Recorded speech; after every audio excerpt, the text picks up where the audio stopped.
Hi, everyone. Welcome back to our documentation consultation series where we're talking with real therapists out there who are questioning certain things with their documentation. And so we are doing a quick consult to see how we can help them problem solve, and you all get to listen in.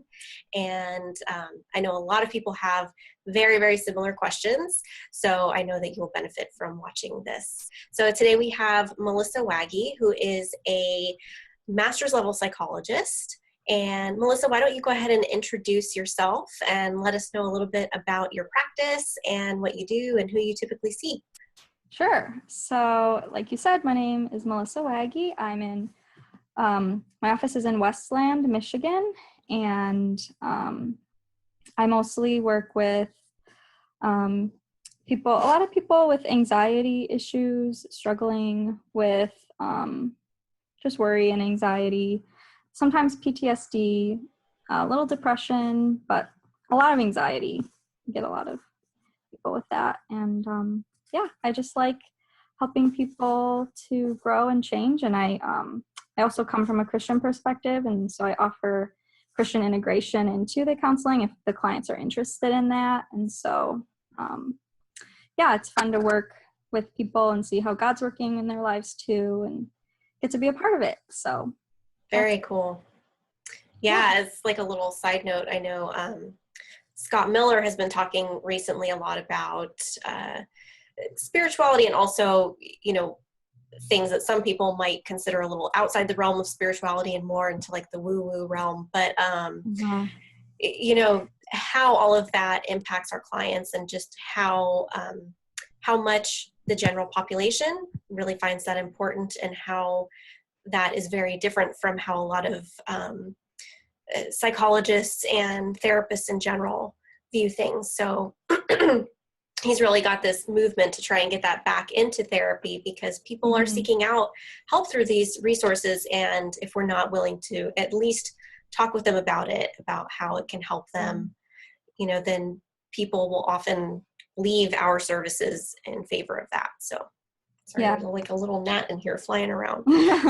So I think that's awesome that you have that specialty. And do you have any like modalities that you use in particular, like CBT or EMDR or anything like that?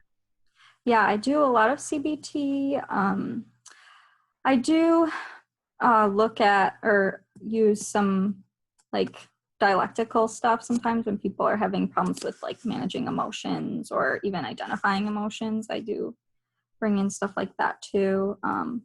But a lot of CBT, and some with like the schema aspect too, with this cognitive stuff.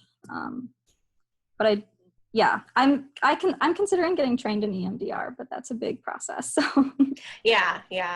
But that's great. And the reason I ask is when we, a lot of times it's not hugely important as far as like, outcomes or marketing to clients, but for writing notes, it can help to know, because a lot of people, if you're used to using certain interventions, then those are things that you can kind of shortcut, or you're used to writing about. Yes. I've noticed a lot of times I'm writing like very similar interventions in like all of the notes. So yeah, which is really common, especially for people who use a really specific modality like EMDR, EFT, or any of these kind of like structured therapies where you go through stages and you want people to identify specific patterns or ways of doing things. So that's something we can address too. And so I know today, so the question that you had brought up was about notes, and I have talked with others about notes, so that will be this will be a fairly notes heavy series. However, one of the things that you wanted to do, which I think really puts a lot of this stuff together, is to talk about a little bit about some of the struggles you might have with notes, but then actually write notes together so we can see it in action, which I think people will love. Yes, I know that I always love having practical examples, because then I can go back to them too. And I'm pretty good at like applying something that I've seen an example. So if I'm like, I have 3 examples of 3 different types of things, that's always helpful for me. So yeah, I think a lot of people think that. So Cool. And this will be a great complement to another interview I did with Erin Finley. And in that interview, we talk about how she feels like it's a lot easier to see the examples, but then, thinking about how to write them herself. So we talked a little bit more about the strategy behind it.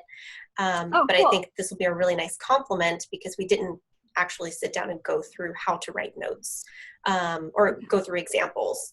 So why don't you talk a little bit, I know that you'd said, sometimes notes are easier and sometimes they're more difficult. So why don't you describe a little bit about what each of those look like for you?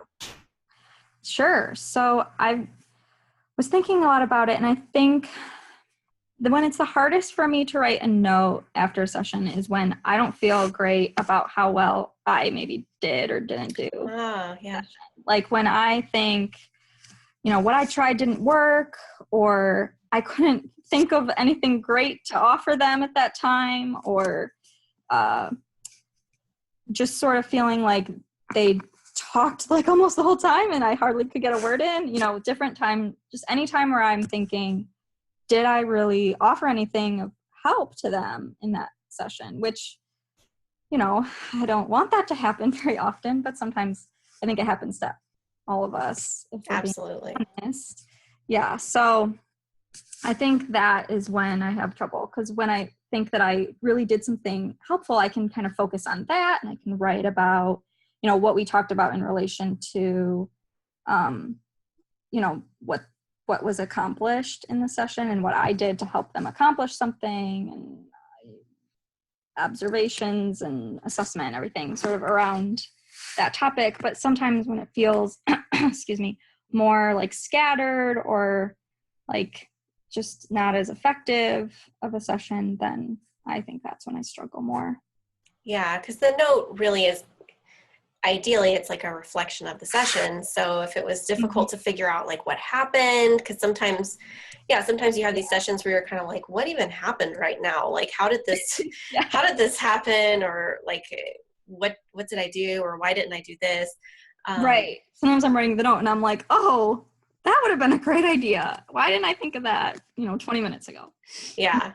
So that's really easy. And there's a part of that that's always going to happen, for all of us. We have, some of us, sometimes we have bad days, right?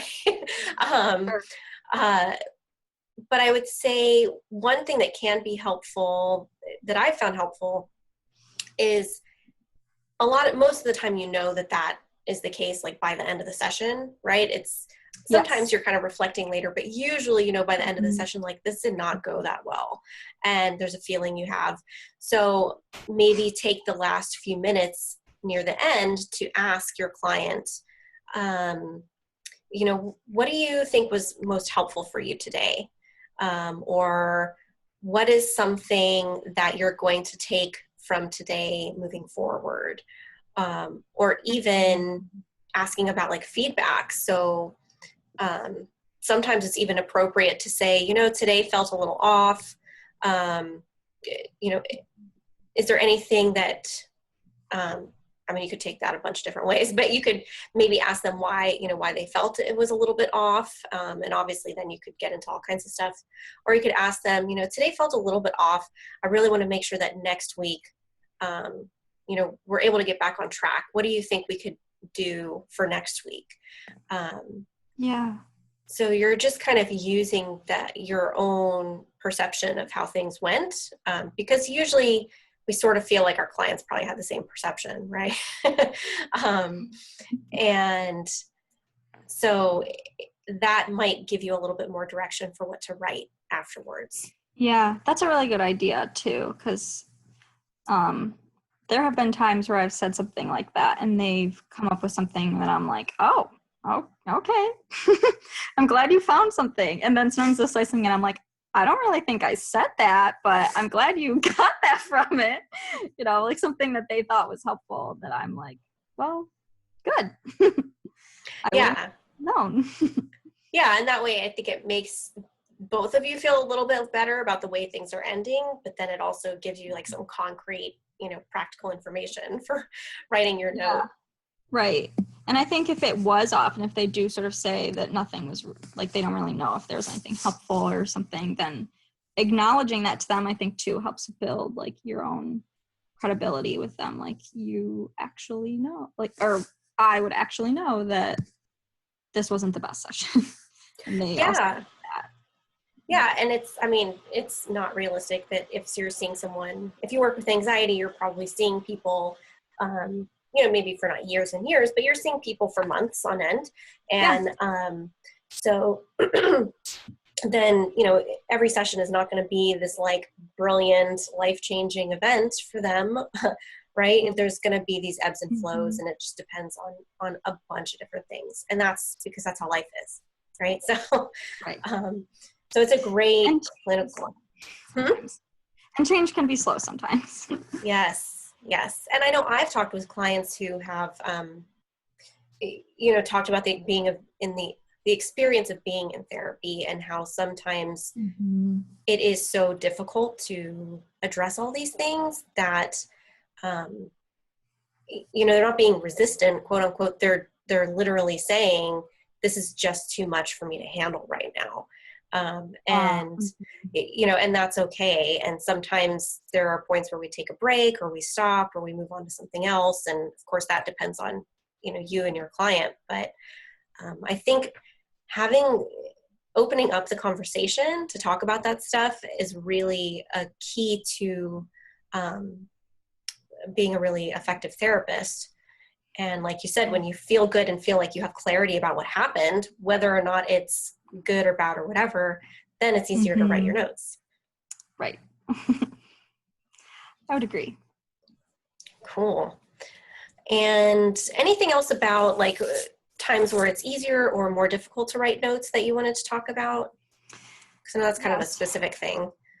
Yeah. So, like, I guess like when it's more structured and I'm like providing a specific CBT intervention, like if we're doing a lot of cognitive restructuring or like evaluating thoughts or writing like coping cards or, like reframing things, like, okay, now that we talked about this, what do you want to remember for the next time that you have that, negative thought or whatever, and then we write it out so they have it on hand, stuff like that.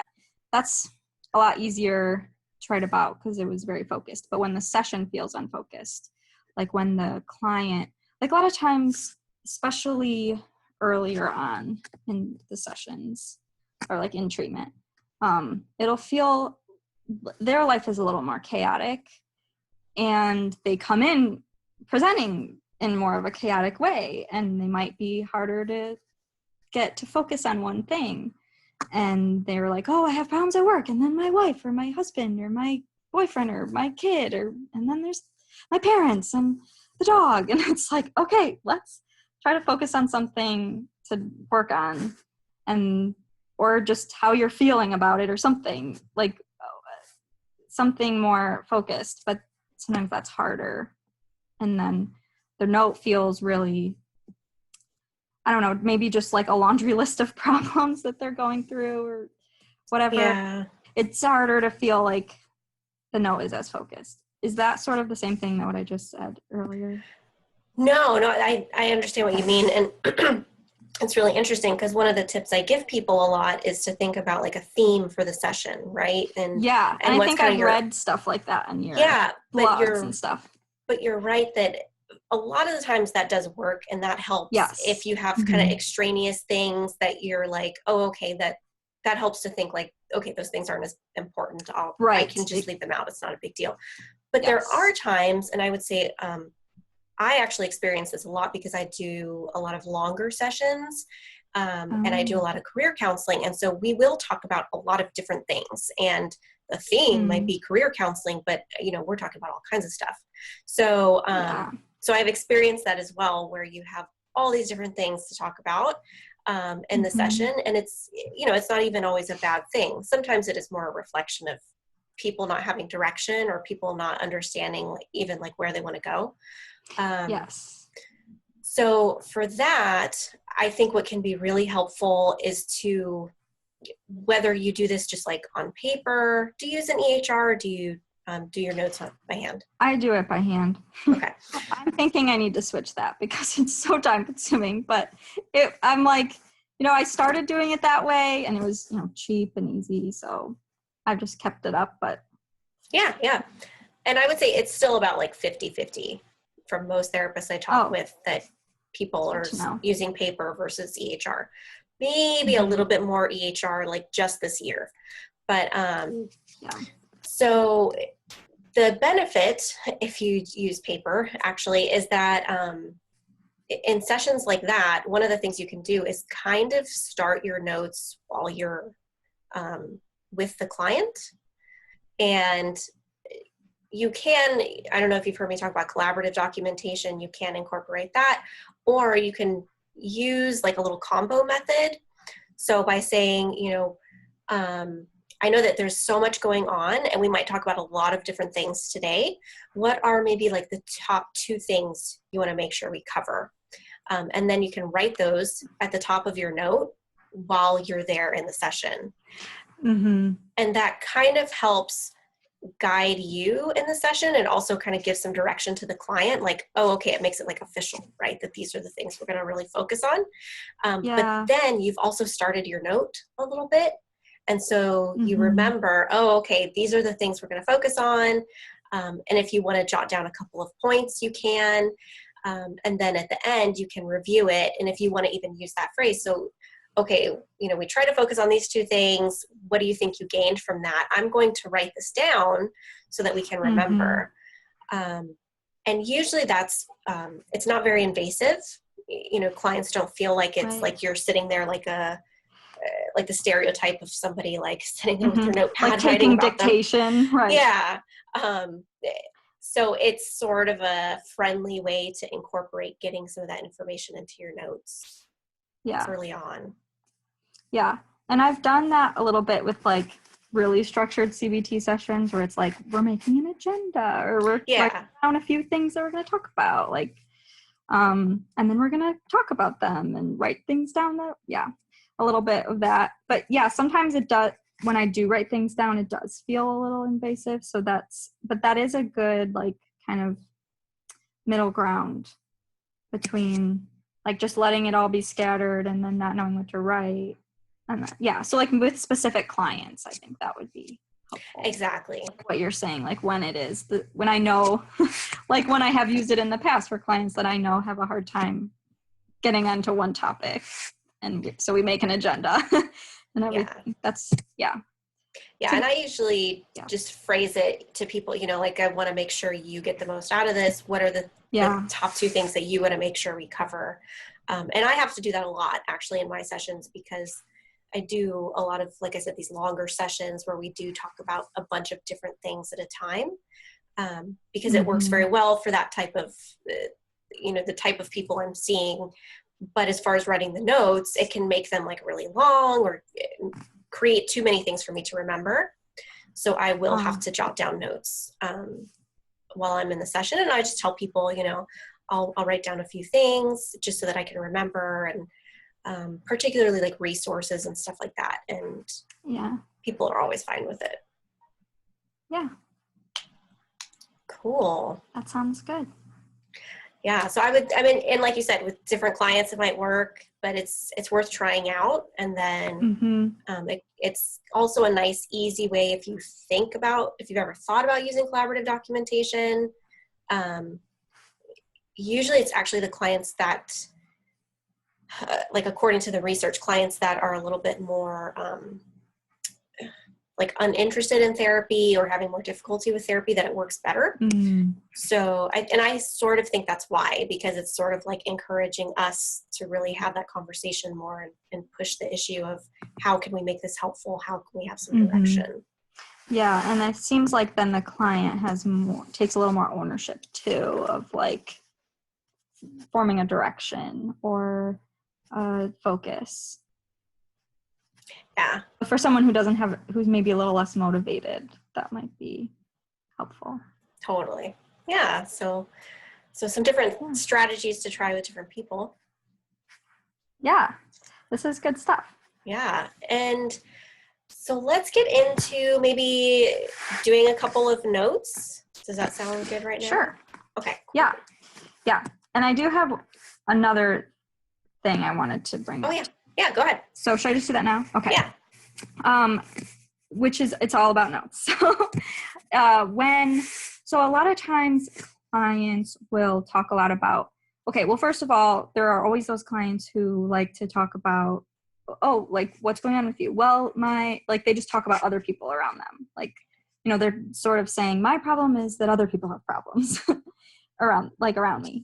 There's always that, which, is its own struggle. But when how I get a little bit caught up in how much detail to write when the client's problem is related to, like, they're reacting to another person's problem, like someone in their life that has substance abuse issues and they're being negatively affected, and that's part of their problem. Or if they talk about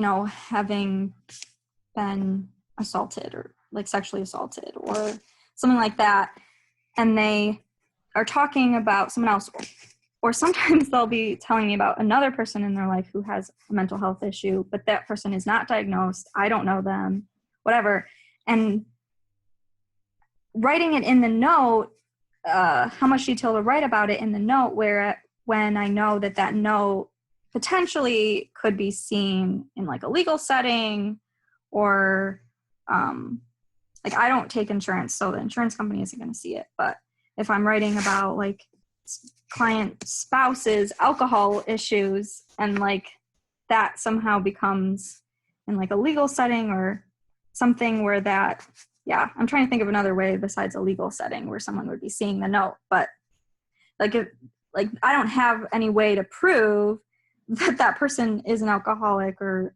is having an issue with alcoholism, but my client is reporting that as being part of what they're struggling with. So, writing about someone else's problems when I don't actually know that person am I saying right in a clear way? Yeah. And I'm sure a lot of other people will get that too. Yeah. And it's right. Whether it's a spouse who's like overworking or is an alcoholic or whatever, and your client is coming and talking about, and really maybe their struggle is, how do they react to this person? Do they want to stay with this person? Mm-hmm. How do they create boundaries around this person? Yeah. They're getting triggered by, yes, it relates back to something that happened, like their childhood, maybe their parents had issues and then now their spouse does, and it's very much part of their anxiety or PTSD or whatever. Exactly. Right.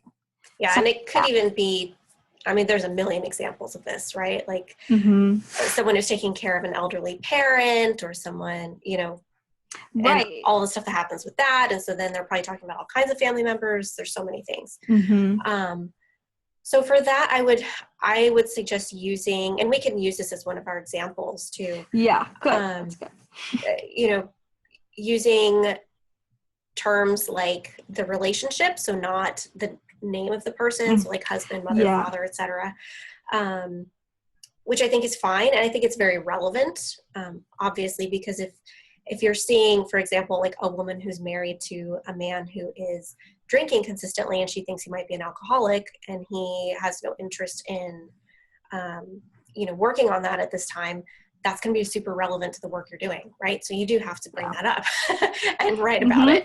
Right. And I just sometimes am like, well, what if this came into a court setting and then it's like, how do you know this person has a problem with alcohol or has a mental health concern, even though, the other person is telling you like symptoms or specific things that, and it's like, I'm not trying to diagnose them with, alcohol dependence or whatever, but it's relevant. Exactly. It's relevant. Yeah. And that's the thing is, and you never really do know, right? Because especially when people talk about like their parents, you might have a really pretty clear idea that someone's parent has borderline personality disorder, for example, right? Yes. But at the same time, that has happened. Yes. And so I think a lot of us have experienced that, right? Or that someone's parent was an alcoholic, right? And their parent may not even be alive at this time.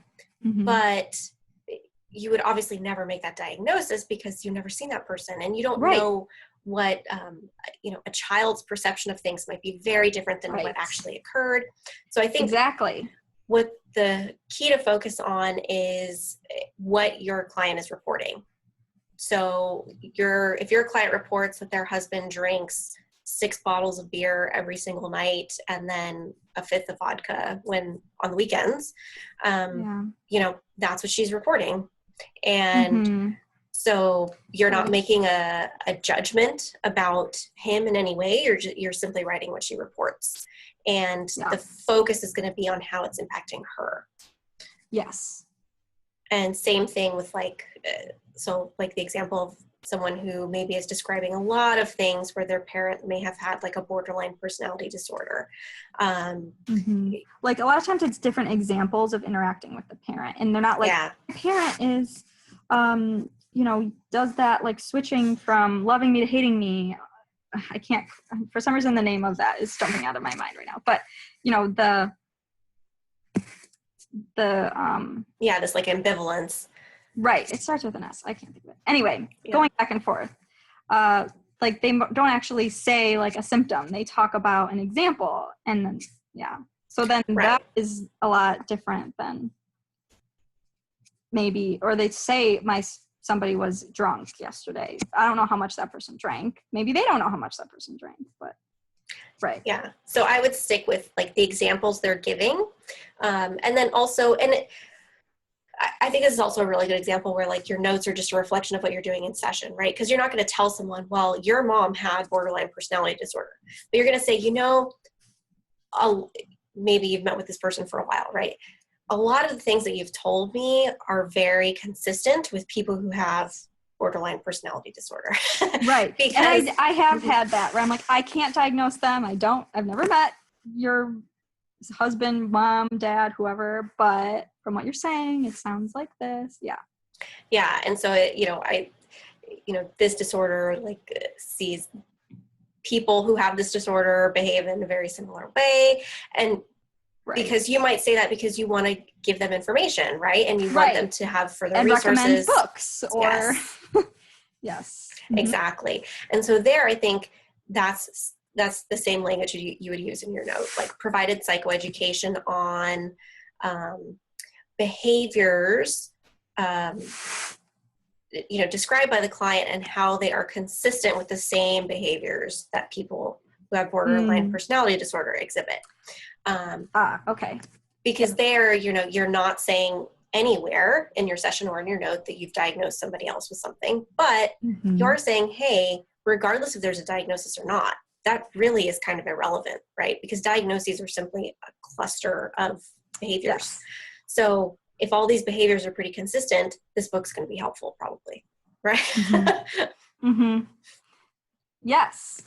Okay, so that was something I get nervous about with if I was writing a note, thinking, I'm writing that I'm helping them with relating to someone who has a problem, but I can't really verify that other person has that problem. Is that putting me at a liability? You know what I mean? As far as all those ethical questions. So and that's helpful. And you never know, never say never. I can't imagine how it could potentially be an issue, but you never know. I guess obviously it would be an ethical issue if you were telling a client this person has this and this person has that, right? But you're not doing that in session, so then you wouldn't do that in your notes either. Yeah. And I'd say it does make the language a little bit longer. It'd be easier to say their alcoholic mom or whatever, or their mother with, alcohol problems, or their mother with alcohol abuse. But it just, to use language their mother who, frequently drank, or their mother who had behavior consistent with alcohol abuse. Yeah. That's the language that is sort of it keeps everything very objective. Right. Yeah. And that's good. That's helpful. Cool. Well, should we dive in maybe with that example? Yeah, that's a good idea. And then we'll move on to maybe another example. About? Cool. Yeah. So let me share my screen here. Cool. And I gotta click the right button to do it. Okay. And I'm going to see all my calendar stuff. Okay, let me move this over. There we go. Yes. 1 second that I saw it. I memorized it. Just kidding. I know, right? I can pause. Okay, so do you use like a particular format for your notes? Yeah, I use the DAP. Okay, cool. Pretty much.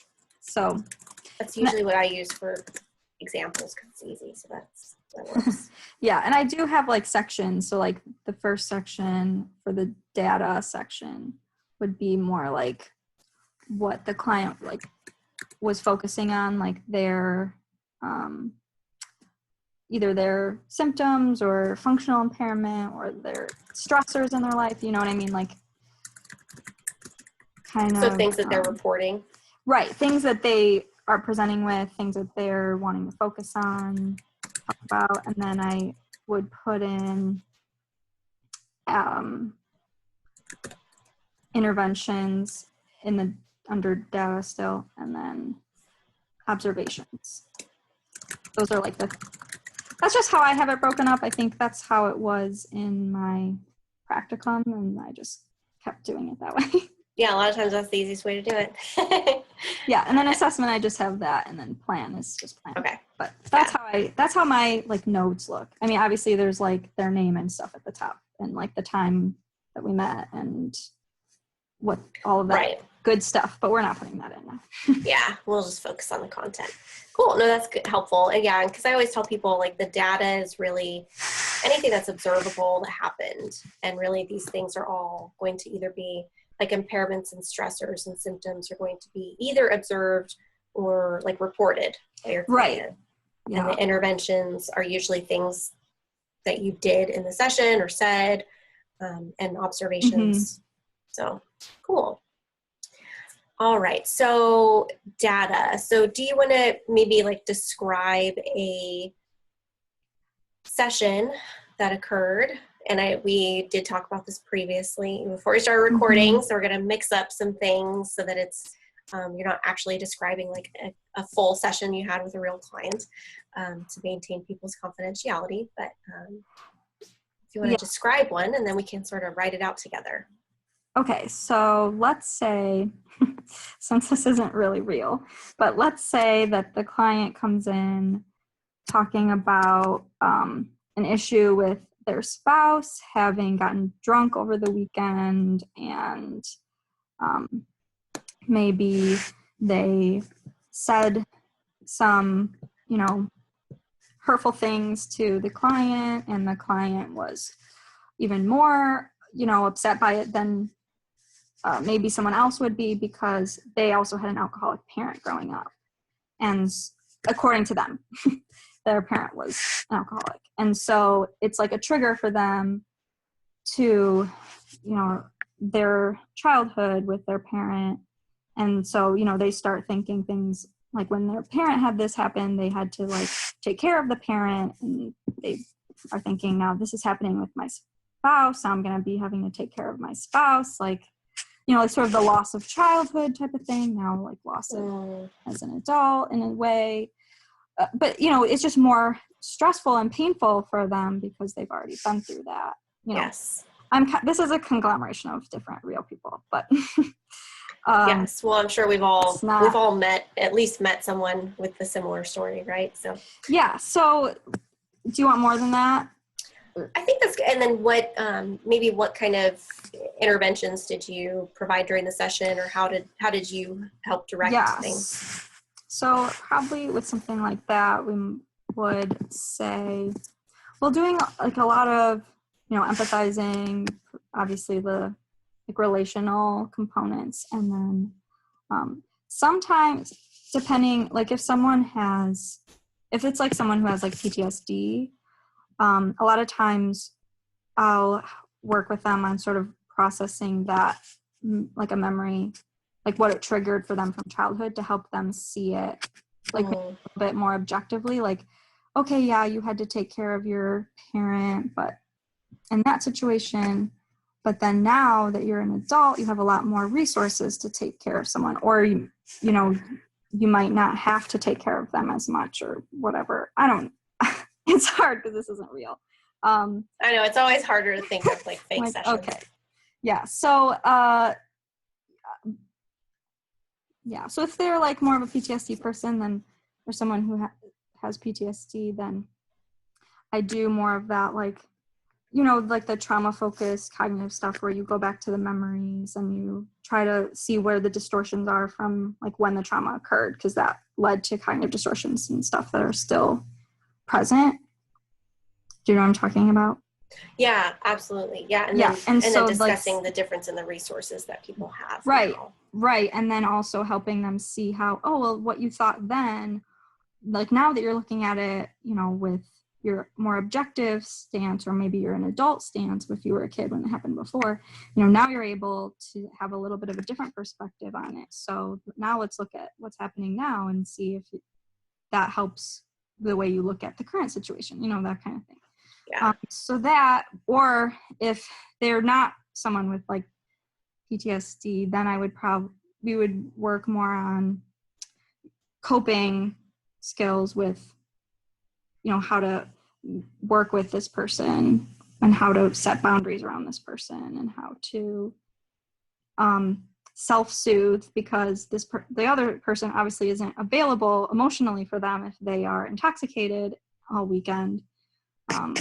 So more just like behavioral kind of skills.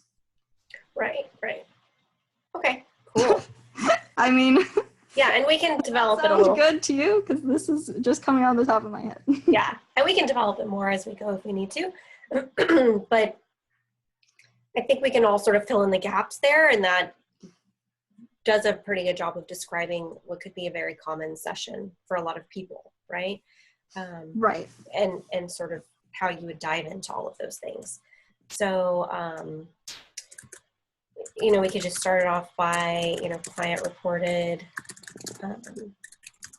being upset about spouse, you know, recent binge drinking. Sure. So that's, obviously they would be upset. And so then,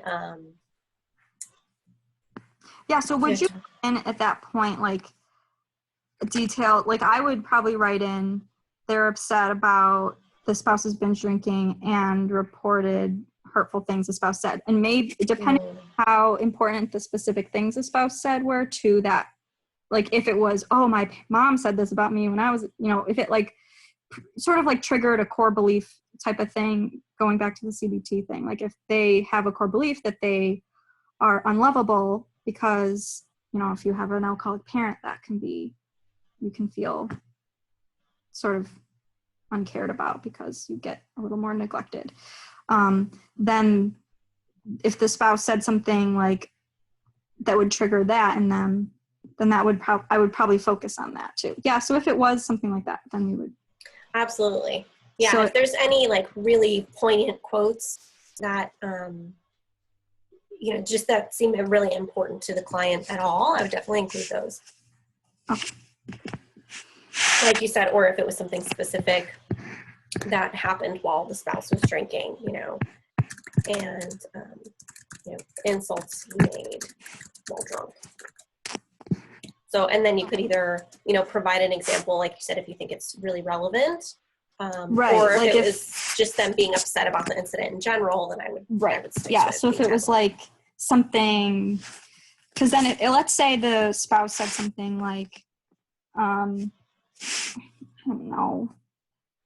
It's always hard to think of these things. I don't talk to people like that, but you know, like, oh, you're like unlikable. Nobody would say that. But if they said like, I don't like you or something, like, and that was hard because they felt, you know, as a child, like they were receiving the message from like their parent or whatever that they loved or something like that. Then you would put in. We could just say like, I hate being married to you or something. Okay, there you go. That's more realistic. And they might even say just like, I hate being married or whatever. Yeah. And yeah. And so then this, you know, could potentially be like a long discussion that the client is having, right? Where they're like, you know, expressing their emotions around this and they're describing the incident, and that could be quite a bit of time. And then Yes.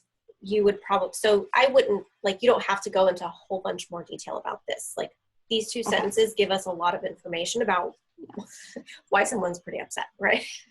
Yeah. And then it could even be as simple as like moving into more the interventions and saying, you know, reviewed or even like discussed how this statement, you know, triggered painful memories from childhood. Yeah. And how client felt when mother was drinking and would insult her. So that gives you a little bit more detail. Yeah. But it's not overly detailed, I would say. I mean, you could actually just end it with discuss memories from childhood. It really just depends on your preference, I think. I tend to be more wordy of a person, so I do too. so I'll add those like you know, little things there. But so you know, something like that, and then you know, going more into like how you reviewed. So we were talking about like the resources, or because we went through a few different skills. Examples. Yeah, so it could be coping skills or self-soothing skills, like, or like breathing techniques, something like that, or meditation techniques, or like I sometimes help people like the DBT thing of think about your five senses and something that's calming to look at, something that's calming to touch, like a blanket or a sweater or something, or drinking tea if that's soothing, you know, like thinking of any of the five senses that are soothing to you. You know, so I would say if I did that, I would write that in. But let's say we looked at their, we were like digging in more to like the core belief about being unlovable or unlikable or something. Yes. So then because that with the whole mother thing triggering, or current thing triggering the mom situation. Yeah, so that like discuss the concept of core beliefs, and I would probably say like identified, you know, core belief, and then I would probably put it in quotes like I am unlovable or something, you know, like yes. I mean would that be like I think either one would be fine.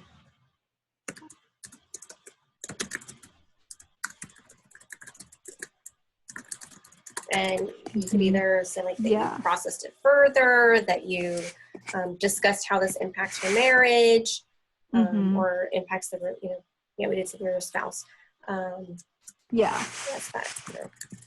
How that like discussed or processed that was relevant to the marriage and the current situation.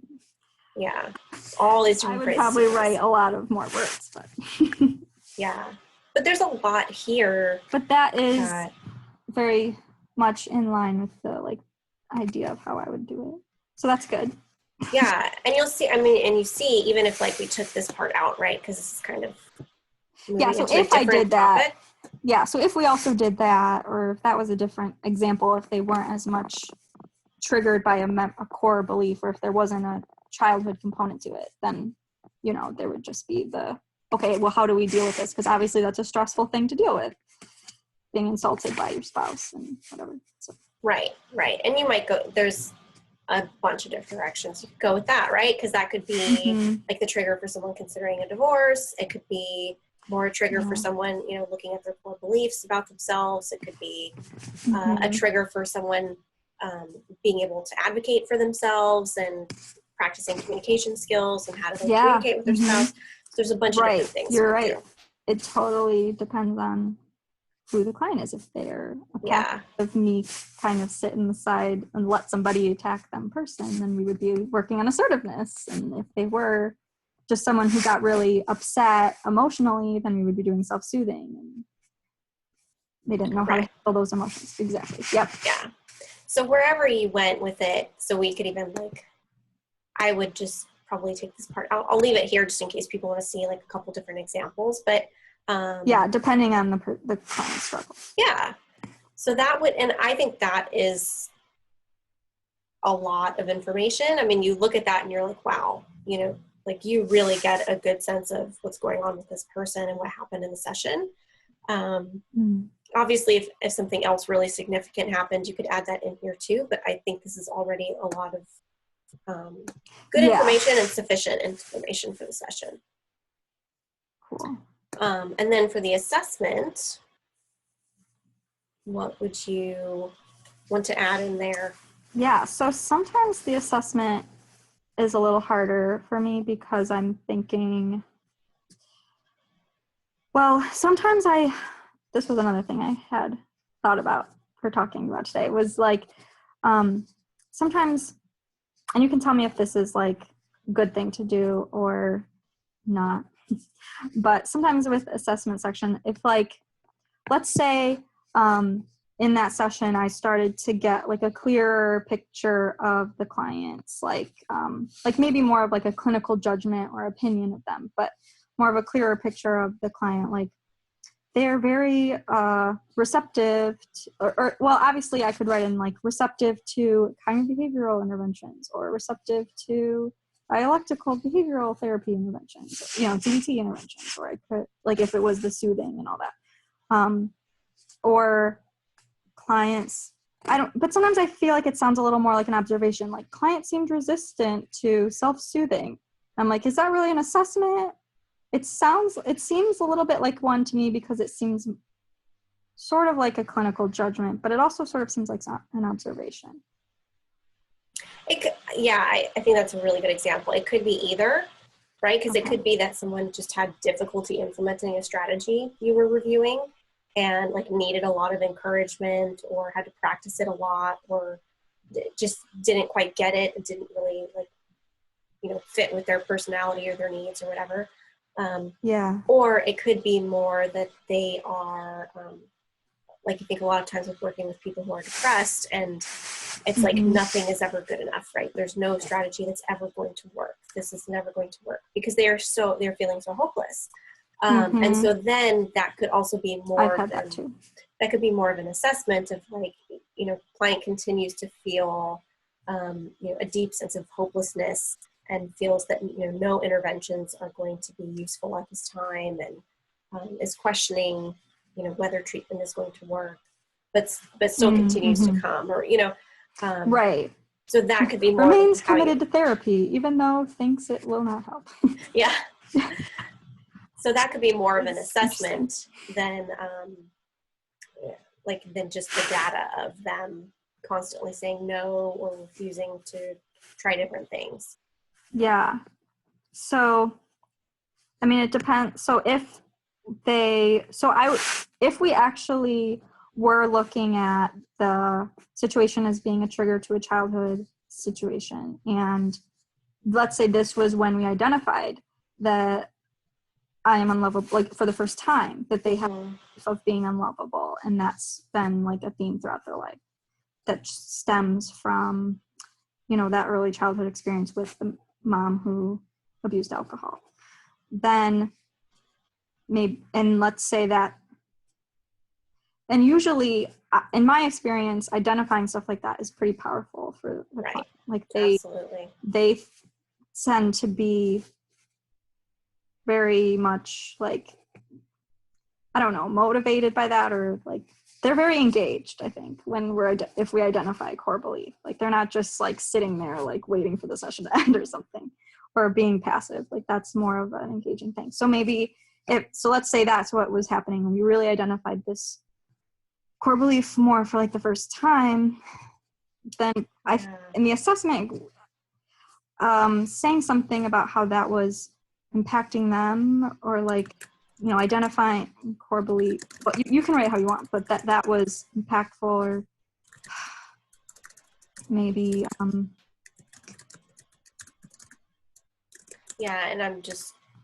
and you don't have to necessarily repeat it, but for ease of reading. So like client was able to identify the core belief of I am unlovable for the first time. And, it showed significant insight into how this has impacted their other relationships, maybe. Or started, like they were understanding more how this was a theme in their life or pattern of relating to people with this I am unlovable being sort of an assumption they were making or something like that. Yeah. And I don't think you need to put a lot in the assessment. I would say just like 1 to 2 sentences are usually good. Especially if you have a little bit more in the data. Yeah. Because it really is more like your assessment of their progress so far. And you're kind of looking at maybe this session, but also this session in relation to treatment overall. Right. So like you said, this might be like a really significant step. So if they had, if it related to like previous sessions you've had or previous experiences, then you might want to discuss that.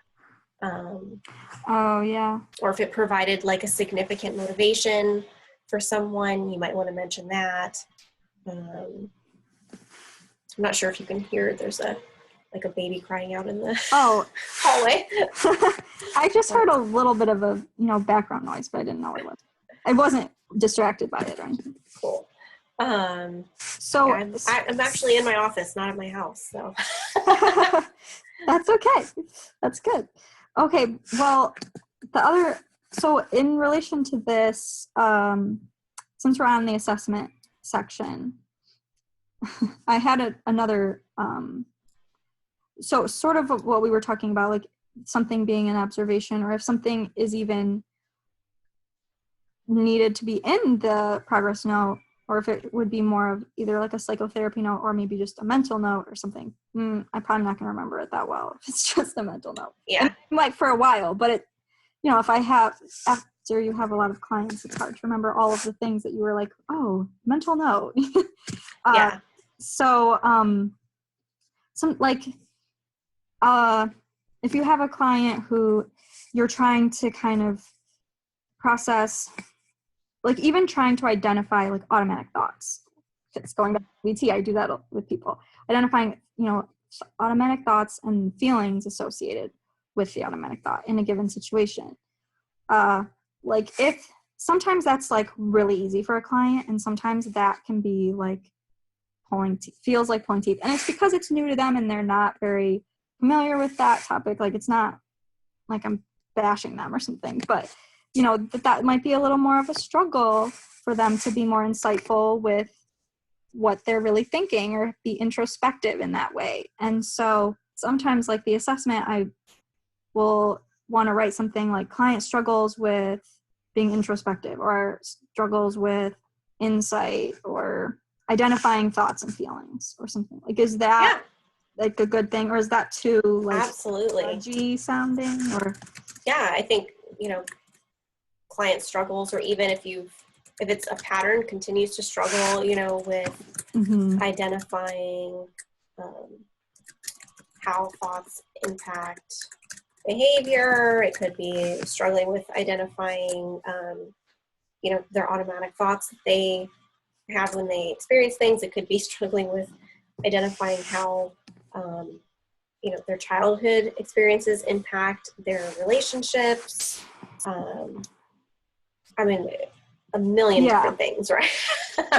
But it is like, but it would be like, in some ways it's a little, because sometimes I'm thinking, well, is this just my opinion? It's obviously a clinical based, like it's based on what happens or what they're presenting to me, but I don't know. Like, how if a client wants to request to see a file, they can request to see the file. It's really their file. So if I write something in there like client,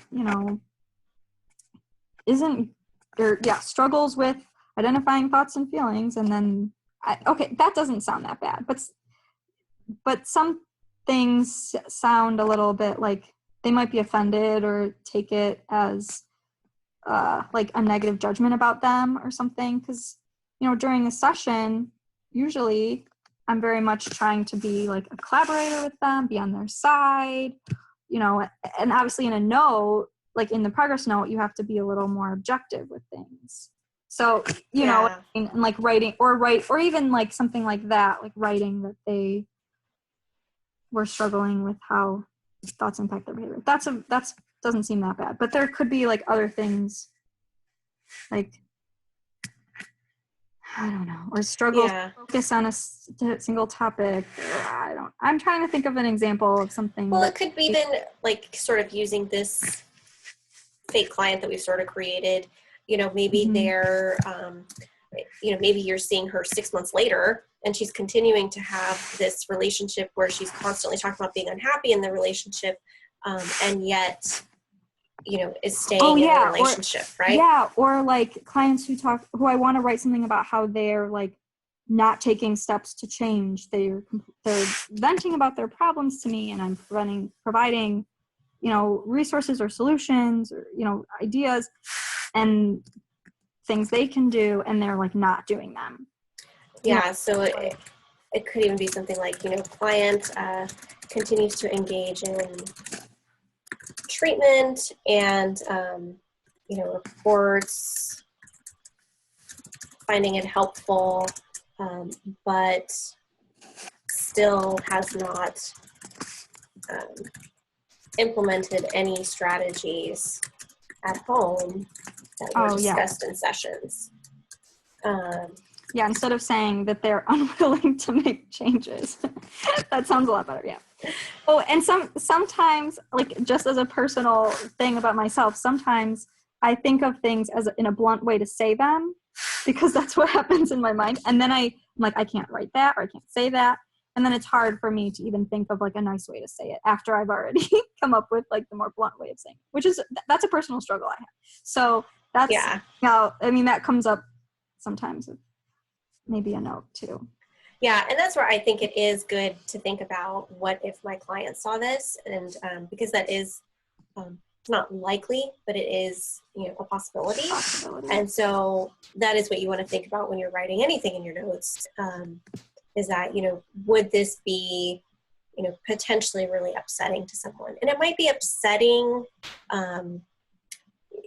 Not that if it's upsetting you shouldn't write it, but you do at least want to think about how you say it, how you word it, right? Yeah, to be as non-judgmental as possible.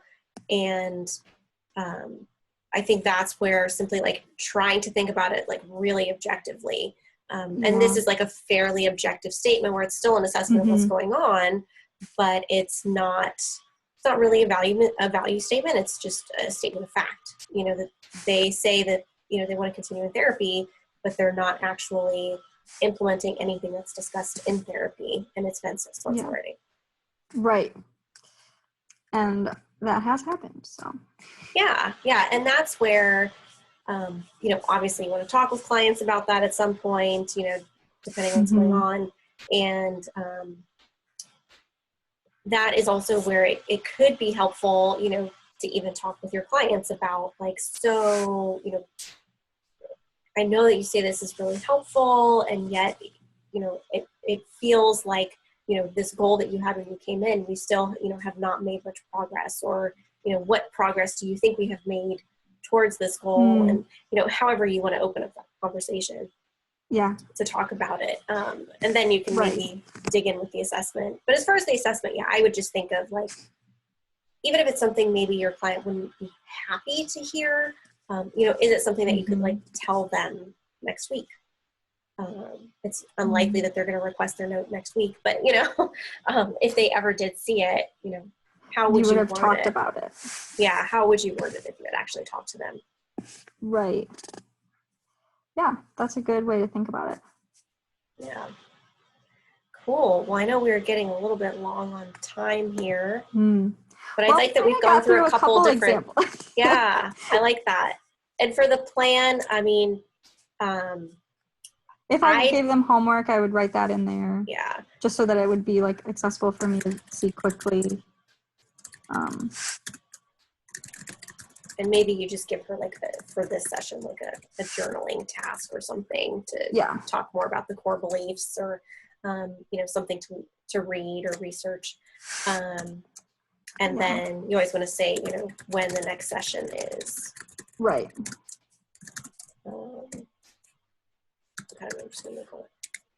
So I usually put the time too. So. Right. Yeah. I do that too. Cool. Great. And then obviously, just for people watching, you would want to have other information up here, like identifying data, the time of your session, that kind of stuff. But as far as content, I think this is good. And we had like a few different examples within our OneNote. So hopefully this was helpful for you. Yes. Kind of just talk through the process. And it's helpful to have an example or a chance to like say what I would write or what I kind of do write, and get to hear feedback on that.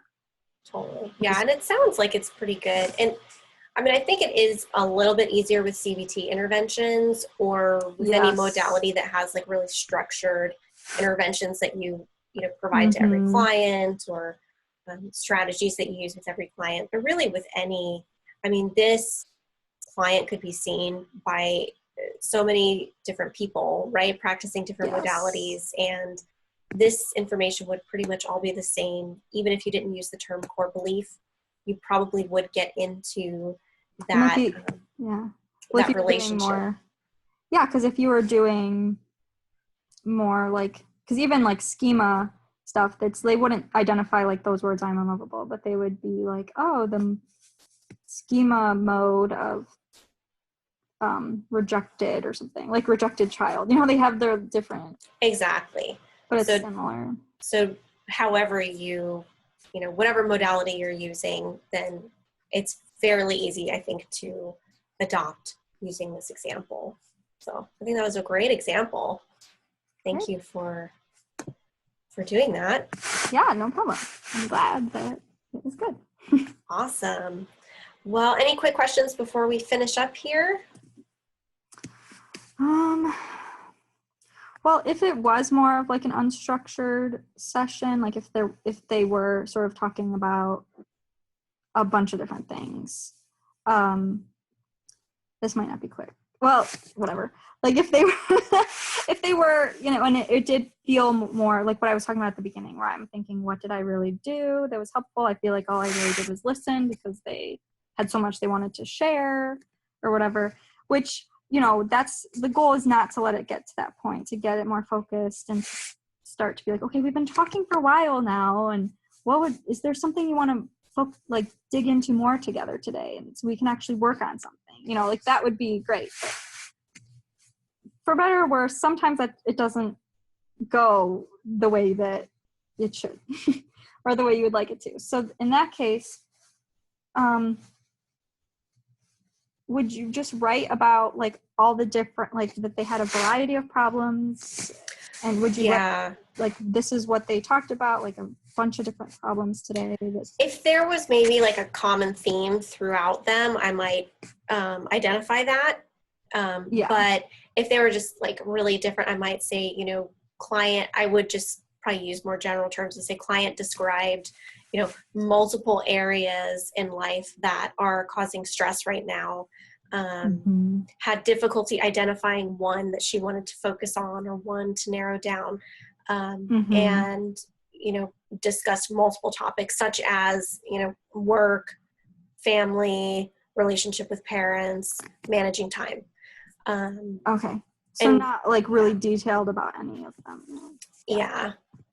Okay. And then maybe a lot of times when that happens, there is like maybe a common theme, not among them, like maybe not among the topics they bring up, but among,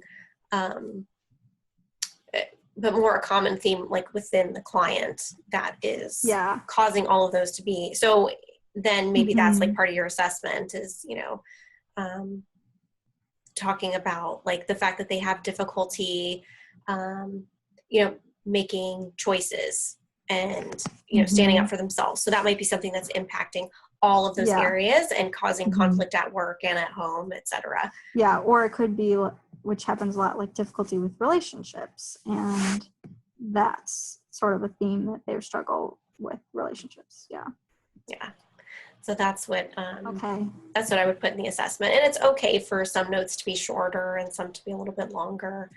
And then I think it's also a time where that's one of those times when you're like writing the note and then you take note of like, yeah, this felt really scattered. Okay. You know, I think I'm going to bring that up next week, you know, and talk more about that. Yeah. Mm-hmm. Yeah. Cool. It's good. Cool. So hopefully that helps with Yes. that, which I think is a really great thing to bring up.